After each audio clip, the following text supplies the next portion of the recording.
ஒருவரை நீண்ட நாட்களாக காணவில்லை. அவர் கொலை செய்யப்பட்டிருக்க வேண்டும் என்று கருதிய போலீசார் சந்தேகத்தின் பேரில் ஒருவரை கைது செய்து நீதிமன்றத்தில் நிறுத்தினர். வழக்கு விசாரணைக்கு வந்தது. குற்றம் சாட்டப்பட்டவரின் வக்கீல் எழுந்து, மைலார்ட், இவர் யாரை கொலை செய்தார் என்று குற்றம் சாட்டப்பட்டதோ அவரே இன்னும் 5 நிமிடத்தில் இதே நீதிமன்றத்தின் கதவு வழியே உள்ளே வரப்போகிறார். நீங்கள் அதை பார்த்த பின்பு இவர் குற்றமற்றவர் என்பதை உணர்வீர்கள் என்று கூறி அமர்ந்துவிட்டார்.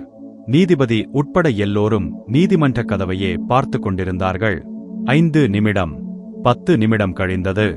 ஒருவரும் வரவே இல்லை. இப்போது வழக்கறிஞர் எழுந்தார். மைலார்ட், நீங்கள் உட்பட யாருமே காணாமல் போனவர், கொலைதான் செய்யப்பட்டவர் என்பதை முழுமையாக நம்பவில்லை.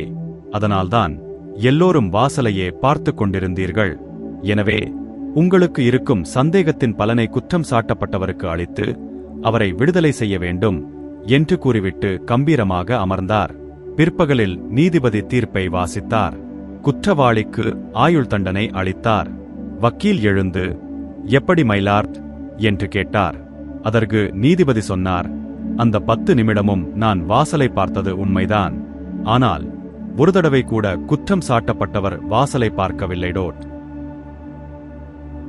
காணொளியை தொடர்ந்து பார்த்த உங்களுக்கு என் சிரம்தாழ்ந்த நன்றிகளை தெரிவித்துக் கொள்கிறேன். நீங்கள் புதிதாக வருபவர் என்றால் சேனலை மறவாமல் சப்ஸ்கிரைப் செய்து கொள்ளுங்கள். இந்த காணொளி பிடித்திருந்தால் லைக் மற்றும் உங்கள் நண்பர்களுக்கு பகிர்ந்து கொள்ளுங்கள். ஏதேனும் கருத்துக்கள் இருந்தால் கீழே உள்ள கமெண்ட் பாக்ஸில் தெரிவியுங்கள்.